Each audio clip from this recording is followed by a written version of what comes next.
Hi, and welcome to VIBEZ Daily. This is a daily devotional curated by VIBEZ Church to help you practice the way of Jesus and be all that God has called you to be.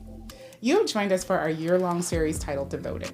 Acts 2:42 tells us that the followers of Jesus were devoted to the apostles' teaching, to fellowship, to breaking of bread, and to prayer. This podcast was created to provide context and commentary for what you read each day. Just before our friends begin discussing today's reading, we want to invite you not only for fellowship, but for prayer as well. We have created the VIBE Daily Chat Group to offer you fellowship and a community where you can state your observations, ask questions about the reading or the podcast. You can join us by downloading the VIBEZ Church app in your favorite app store. Click Join the Conversation and join us today. And finally, we hope that you can join us for prayer. Prayer happens Monday through Friday, and more information on that can be found on the VIBEZ Church app under prayer. Now, let's begin our conversation on today's reading. Yo, welcome back to the VIBEZ Daily podcast. It is day 134, and we are so excited that you are still with us, reading along through the entire Bible this year as we've started in Genesis and find ourselves here in 2 Chronicles, which we will conclude this week. And by we, I mean myself and my wife, Victoria, who's with me this week. As again, we bring 2 Chronicles to a close. We have been kind of repeating some of these stories that we've read for the last few weeks from 1 Samuel all the way through Kings, 2 Kings, and now here in 1st and 2nd Chronicles, kind of going over some of those same stories again. But it's been interesting to see some of the differences that we'll discuss this week. But just before we jump into our reading for this week, I'd like to start our weeks off with a Bible question, something kind of to get to know one another. So we'll start with, I don't think we've asked this one before, but yeah, well, I'm curious, who is your favorite Bible teacher? I think you already know this. I mean, I'm married to you, so I probably should know the answer to this. Okay, so my favorite one, because you caught me when you said Bible teacher. I think there's a difference between you said Bible teacher and if you would have said like famous, like Christian speaker, teacher, author, you know. Because not all of them, you know, there's a lot of studies that they might put out, a lot of like speaking engagements they might do where I might be like glued to their YouTube page or something. But I think it's the difference between some of them who just give really good, like, you know, lessons or teaching versus Bible teaching. So when you say Bible teaching, this person probably still does it all. But it, of course, is Jackie Hill Perry for me. Interesting. See, I actually thought as you were trying to make this more specific to Bible teacher that you would have actually gone a different direction. Who do you think I was going to say? I thought we were going to say Priscilla Schreier because of that. No. But I was like, why limit yourself? I don't know. I feel like you were being very specific. I was. Because that's why it wasn't Priscilla Schreier. Like, normally, okay, so Priscilla Schreier, I feel like does a really good job of, like, explaining certain things, but it's very much motivational, too, at the same time.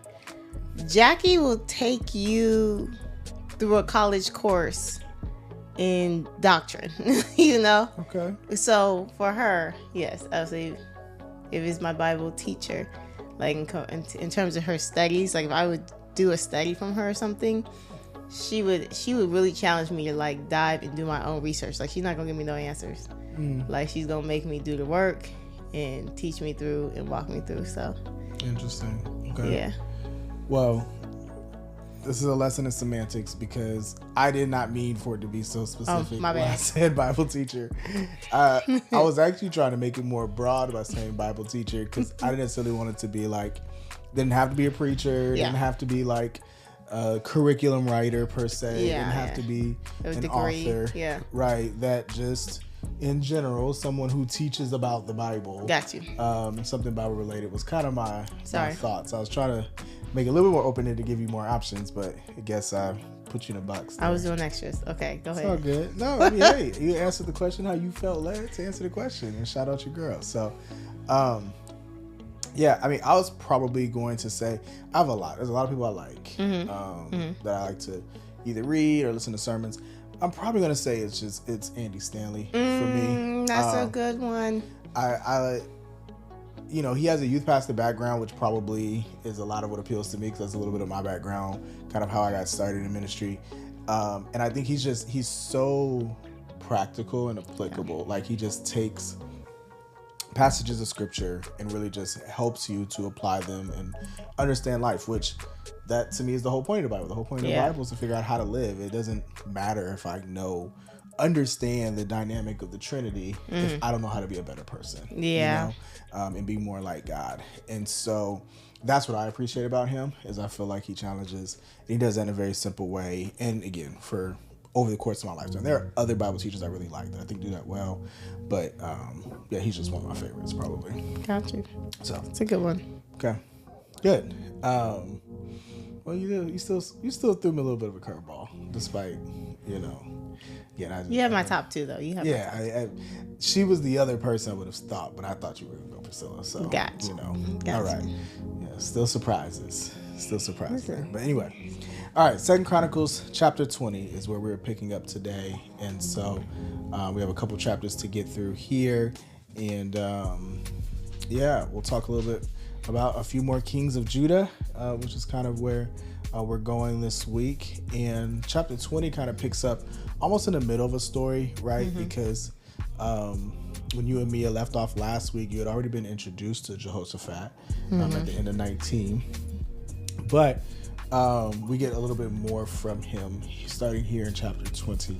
And so there's kind of some enemies that come towards him that are essentially threatening, and he has a prayer and then kind of goes to battle. What you find was interesting about Jehoshaphat's story here in 2 Chronicles chapter 20?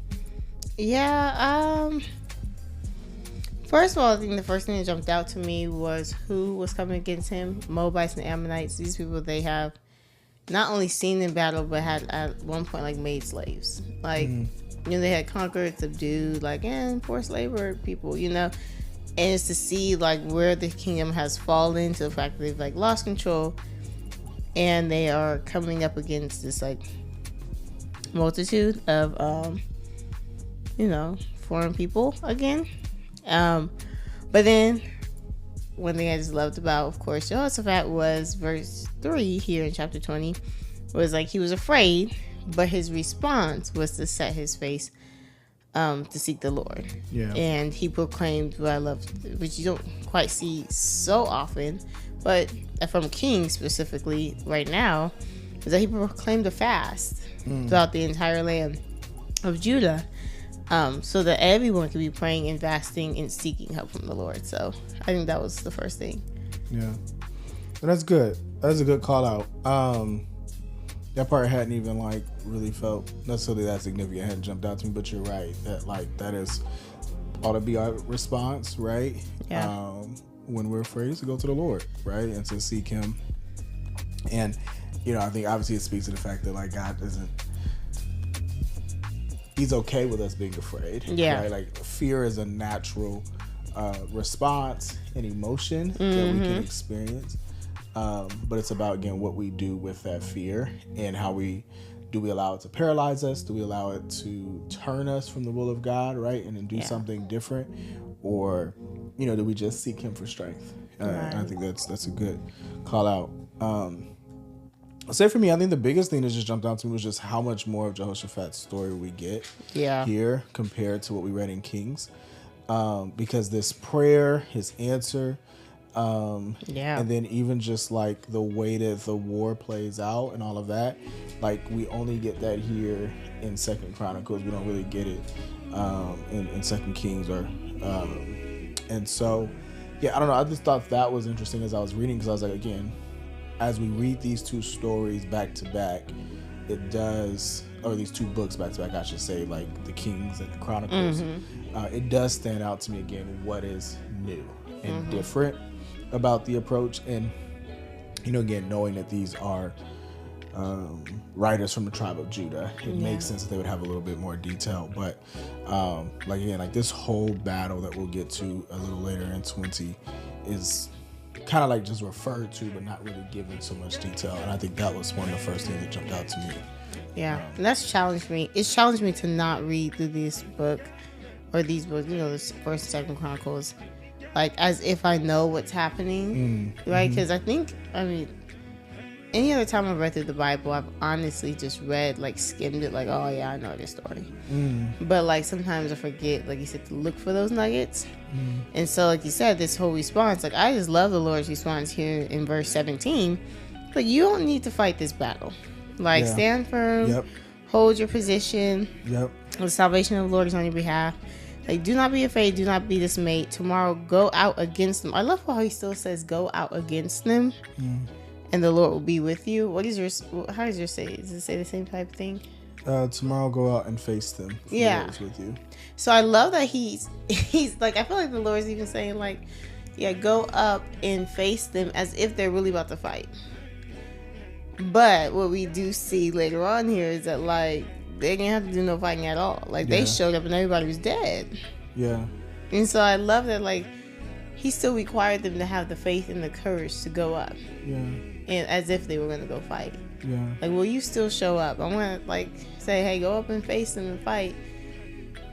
But when they get there, listen, everybody dead. All they ended up having to do was praise, right? They kind of just shouted and praised the Lord.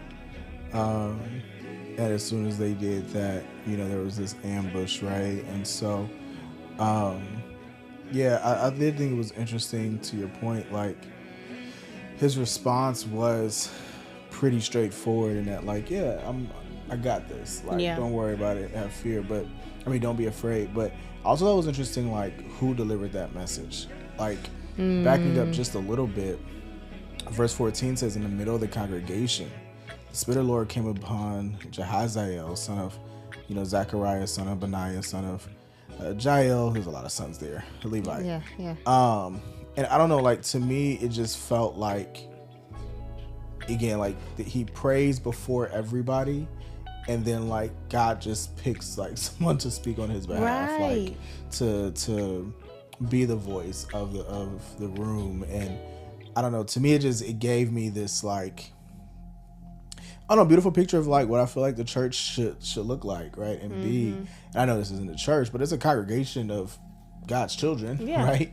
And so, like, it should feel that, and Paul kind of speaks about this even in Corinthians, where he's just like, there has to be order to it, but it would be beautiful if people could just stand up and prophesy, right? Speak on behalf of the Lord.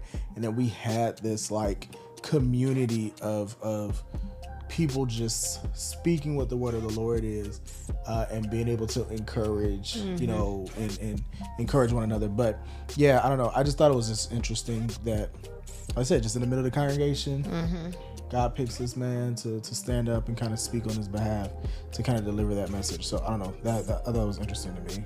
Yeah, no, that was super interesting to me too, because I wondered, like, wow, like, they really responded to that. Like, even their response wasn't like a, hey, how do we know the Lord's talking to you? Type thing. But it was, like, literally in verse 18, like, they all bowed their face to the ground, right? And they fell into worship.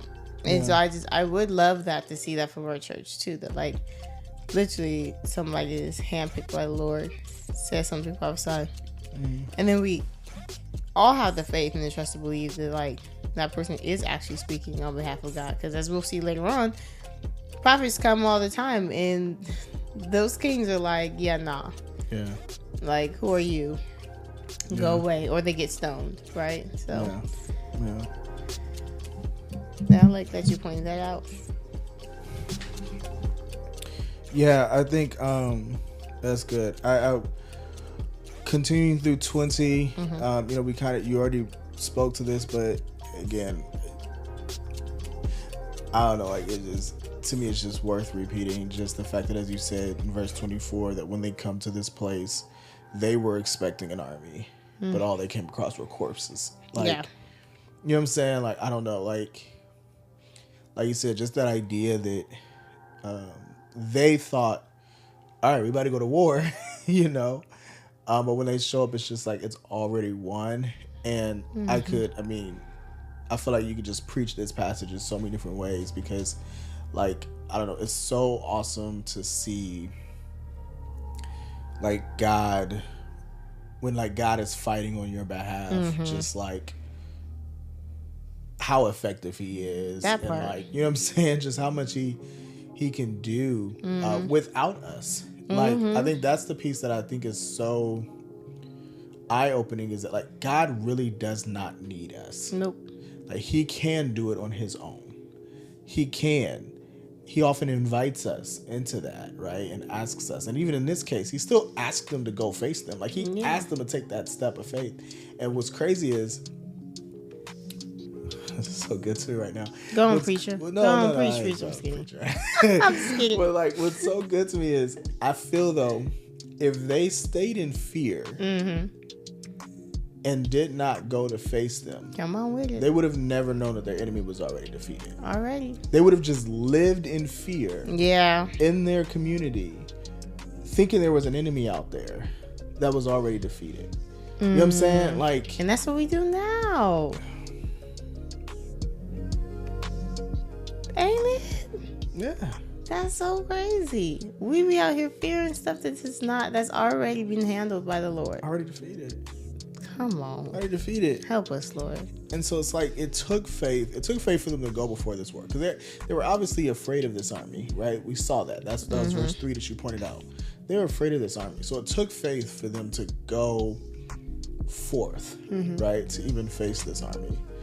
But then to say that, like, had they been stuck in that fear, they would not have even known the deliverance that was available to them, right? Like, how God had delivered them. Like, I don't know. That's, again, when they show up, all they see are corpses. It's like, it was already done. Yeah. They just need to go see it. Yeah. And they would have missed out on their blessing of all this spoil and plunder that they took. Yeah. Like, not only would you have thought that the enemy was still out there, the Lord had all these riches waiting. And they would have never received it if they never even went. Yeah. All this treasure just sitting there. I just wonder how much treasure we have out there just sitting around that the Lord has for us. Because we won't move or do or go up when he tells us to. Yeah. And then the last point on this, as we get to kind of the end of this chapter in the 21, I think the other verse that really jumped out to me is 29 and 30. Because the terror of God was on all the kingdoms of the land when they heard that the Lord had fought against the enemies of Israel. Then Jehoshaphat's kingdom was quiet, for his God gave him rest on every side. Yeah. And I just, back to that idea of when God does it, like, just the difference and the significance, just even how thorough and efficient and effective. Because, like, candidly, if the Israelites just went out and won that war, it probably does not strike fear in the other kingdoms. They probably still think, well, we had a bigger army, we can go get them, right? Or a better army, we can go fight them. But the fact that God did it is ultimately what struck fear in everybody's heart, right? Like, that Israel has this God, Judah has this God, I should say, that would literally fight on their behalf. That they don't have to lift a finger. I'm not messing with that. I can't mess with that. I'm not going to fight that, right? And so they ended up experiencing rest due to the fact of, like, again, I didn't just beat this army. I also prevented the next one. Right? Like, I didn't just defeat your enemy. I'm keeping the other ones at bay. Like, and I just, I don't know. I love that picture that, like, when God, if you just give it to God and you let him have the glory, you let him do what he does, again, be willing to have the faith to take the steps that he requires. But when he does it, man, he does it completely and thorough. And the thing that pains me about that, though, is that they've watched all this happen, but yet in verse 33 it said the people had not yet set their hearts on the God of their fathers. Like, they didn't even completely tear down all the stuff, the high place and all that, because for some reason their hearts still weren't on God. Yikes, that hurts. That hurts. And then to your point of, like, extra details, even here in this 35 through 37, they mentioned before that, like, he tried to do this alliance with, the king of Israel to, like, have these ships from Tarshish and stuff. But here we do have some extra details, and that the Lord kind of wrecked these ships and destroyed them because of this alliance. So I was like, oh, okay. I will say, just undertone side note here. It's clear to me that the tribe of Judah thinks they're God's favorites. Right. Just for the record, you can just kind of hear some references in the way they talk about certain things that make it seem like, yeah, God favored Judah and expected Judah to be their good child. You exactly. know what I'm saying? But anyway. All right, so going into 21, we kind of get the next king, right? Jehoram, and he's next. Now he is not like Jehoshaphat. No. Jehoshaphat was a good king, but Jehoram walked in the ways of the kings of Israel, right? And it's specifically because he marries Ahab's daughter, and Ahab, if you go back to Kings, you remember, which that is a big difference to me. Just to call out while we're here in Kings and like Chronicles is one. Obviously, of course, we get the emphasis on Judah. Kings does give us a lot more for Israel in general, and we get a lot more of the prophets like Elijah and Elisha and like all them that are kind of living in that time that we don't get references to because they're in Israel, right? So we don't get a whole bunch of that. But without rehashing all of what Ahab did, go back and watch our conversations from a couple weeks ago. Yeah, if you want to find out who Ahab is. Yeah, him and Jezebel. Yeah, him and Jezebel was wilding. So their daughter here marries Jehoram, and it leads to not living up to the ways of the Lord. But what jumps out to you about Judah's king Jehoram? Yeah, I think the first thing for me was in this verse 3 that Jehoshaphat made him king because he was the firstborn. And I thought it was like, well, here we go. Like, we know that the Lord looks at a person's heart and not just by these cultural traditions of making the firstborn or whatever the king. And so and we've seen him. We've seen him bypass people with David. We've seen him bypass other brothers with Solomon. We see that. And so I was kind of like, yikes, just because he's a firstborn doesn't mean he's going to do your kingdom well. Yeah. That's not how it works. And so, as you see, even his choice and dealings with, his in-laws and his wife, we see that. So, yeah, that was the first thing that jumped out. Yeah. Interesting. Now, that's a good point. I mean, obviously, it was maybe traditional, but doesn't necessarily mean it was kind of the right approach, as you said, right? And I think to that same point, I wonder how much he consulted God for who should be next, right? Because that's kind of an interesting perspective there, that it was just because he was the firstborn. But we talked about Jehoram a little, kind of in Kings, and of course, again, just the fact that Ahab's daughter led him astray. We have this conflict with Edom, specifically that happens starting at kind of verse 8 here, and how they still rebelled, but ultimately Jehoram leads them astray, and we do get a little bit glimpse of Elijah starting here in verse 12, as he writes this letter to Jehoram. Anything you think was interesting about his letter to him in these few verses from 12 to 15?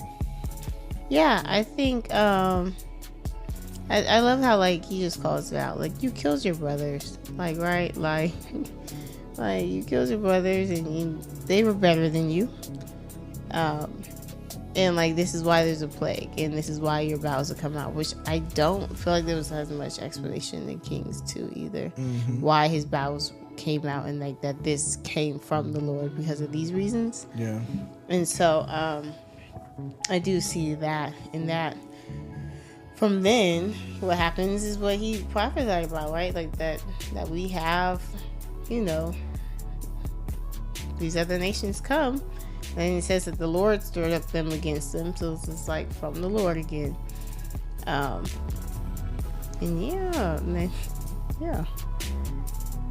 nobody cares that he dies. That part was so Wasn't that so cold? They don't even bury him with the kings. No, verse 20. Yeah. And he dies at no one's regret. That's so cold, man. What? I did not want that ending. That's so cold. To no one's regret, nobody cares. Like that's so bad. Yeah. They said, and he doesn't even get to be. He's like in the city, but not in the city. Exactly. Exactly. You know you was bad when even the people who are rebelling against the Lord still feel like you bad. Exactly. Right? Like it's not even like the people were so good. That means you definitely bad. Yeah. You know, in that case. So,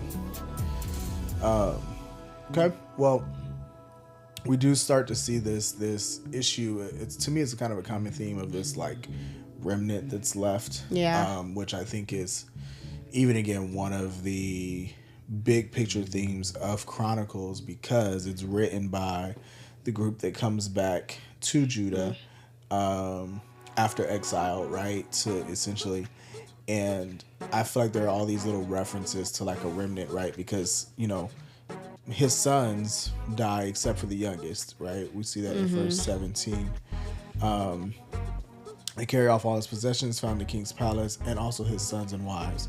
Not a son was left to him except Jehoaz, his youngest son, right? So there's like this remnant, which as we get to 22 in Ahaziah, or like as he has sons, you know, Athaliah is going to come after all of his sons except for a youngest one, like a remnant again, right? That kind of gets left. And so, yeah, it's just very interesting to see that theme start to pop up, that it's like when it came to God's promise of keeping someone on the throne for David, that like it was so dependent upon this remnant, like this little bit that's left over just to keep the promise alive. And I just thought that was really interesting.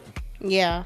And you see, like, so these wives, you know, or mothers, right, who have come from Israel, right?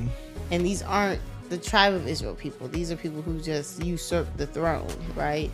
Like, you can see that they have brought that practice of get on the throne and kill everybody, which Israel was doing. Like he said, we see that more in the Kings because we get the Israel story. Like, that's all that they were doing. They was getting the throne and then killing all the heirs. Yeah. And so we see that with Ahab's daughter. It's in chapter 21. Now we see this with Athaliah, the granddaughter of Omri. Like, we see that she's doing this now and killing everybody. And yeah, and it was also like terrible that like it's kind of like he didn't know no better, because he walked in the ways of Ahab because his mom was wicked. Yeah. And just counseling him to be wicked. Yeah, definitely. I mean, something to just call out while we're just moving through this, and I think we pointed this out probably in Kings, but that like we see him as Jehoahaz in verse 17. Yeah. But he is Ahaziah. Right. And starting in 22, same person, just different name. Right. So still the youngest son of Jehoram in that case. So, but yeah, like you said, he's still walking in the ways because of who his mom was. And it's interesting because, like, you know, if we remember in Kings, God essentially curses Ahab and his family and his descendants, right? Where pretty much there's going to be no one left associated with him.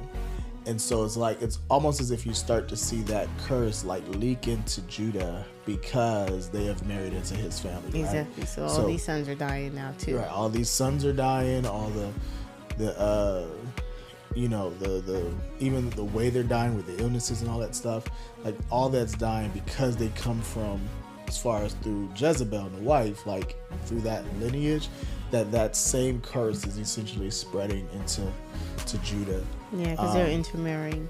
Yeah. Yeah, and so again, it's an interesting thing to see play out. I mean, obviously, there's so much to be learned from, again, who we associate with, who we link up with. We've talked about that before, but just to see that like God's curse and his promise, like what he said to Ahab, is like thorough. Like it is playing out even into the kingdom of Judah. Yeah. Which I think is interesting. Because he's like, if you want to link up with them, you can, but you gonna gain their curse. Yeah. So yeah, I think it's also interesting that like even this friendship that Ahaziah has with Joram, king of Israel, gets him messed up because the Lord said that Jehu was going to wipe them out, and it's just because of Ahaziah wanting to be associated with Joram, who the Lord has already told him is wicked, like that he gets caught up and killed too. Yeah, exactly. Just that association, like just wrong place, wrong time type of thing, right? Yeah. And just being with the wrong person, like you said, he just kind of gets caught up in it. But kind of continuing, of course, we see that like his mother ultimately chooses to kind of like overthrow the kingdom once she finds out that he's dead. We'll talk about this story a little bit, but again, as you said, tries to kill all of his sons. Only one that makes it is Joash, who is a child at the time, and gets up protected in God's temple specifically. And then, you know, we have this prophet, Jehoiada, who not only protects Joash, but leads the rebellion, you know, against Athaliah here in chapter 23. What jumps out to you here in 23 as we bring our conversation today to a close? Yeah, I think once again, my hat goes off to the Levites. The many roles that they have to play here, like they slaughtering calves and lambs, they slaughtering people. Like he gives them all swords and stuff in verse 7. This is like, and whoever enters his house shall be put to death, and it was on the Levites to do that. But I love the faith and the boldness and like the fervor to like keep him safe and bring him into like, you know, the right standing in his kingship. But also like I just love the fact that the Lord, when he preserved him in the hands of a priest, right? That like, and then we see the difference in how Joash acts accordingly, because he has been not raised underneath the counsel of the wicked, but has been raised underneath the counsel of a priest who is trying to do right by the Lord. And it leads to not just reforms that come from Jehoiada, but eventually Joash also makes some reforms and some things that he does. So you could definitely see the difference in his perspective and perception based off of being raised in the Lord's house. And Jehoiada like showed me here in verse like 18 like how much negligence was happening to like negligence get my words together, was happening in this temple, because it did make me forget like, okay, when the kings aren't honoring God in his temple, then like the temple is suffering, and like the like daily rituals and stuff is not happening, which also reminds me that like, hey, they're not commanding the people to bring the tent to the church, which means the Levites and the priests is gone hungry because they don't have any land like that they have allotted to making and growing crops. Like, you know, and they have some pasture lands. It's not like they're like broke for broke, but they suffer when the people aren't acting according to God's word. Yeah, or most likely, like you said, they were probably just the result of defending for themselves, because they also weren't in rotation to coming in, so they were probably just not at work. They're just at home working, you know, on their own living. Exactly. It's good. One thing I thought was interesting was random, and I know we've talked about this story, so that's why probably not needing to go through all of it again, because this is one that kind of was played out in Kings. Was just this like unwillingness to like kill her in the temple. Did they like drag her out? Like, I just love that there was still some level of reverence for like, this is still the most holy place, and like we cannot shed any blood here, you know, in this area. So like, arrest her, drag her out, and then kill her outside. Kind of thing. So I don't know. I just thought it was just funny that they were just, instead of just putting her to death, they was like, no. Wait. You know. I just felt like it was like that. And grandma was like, don't sit on my couch with them outside clothes. You know what I'm saying? Like, don't do that, right? Don't drink that juice on my couch. Like, y'all, you better take that over to the table. You know? Like, we're not gonna kill her in this temple, kind of thing. So that's funny. Yeah. Anything else in 23 that jumped out to you? I think that's a wrap for me. Yeah. Okay. All right. Well, that was 4 chapters down today. We'll come back and do chapter 24 tomorrow. Learn a little bit more about Joash and some of what he does as well. But appreciate you guys joining us here today. Hopefully, again, this is helpful for you as you read and goes along with your reading and encourages you, and also some additional perspective. But hopefully we'll see you tomorrow. And until then, take care. Thank you for joining us for the VIBEZ Daily Podcast. Be sure to like, comment, and subscribe on your favorite podcast platform, or download our favorite, the VIBEZ Church app. Visit vibes.church/devoted for additional episodes, notes, details, and the latest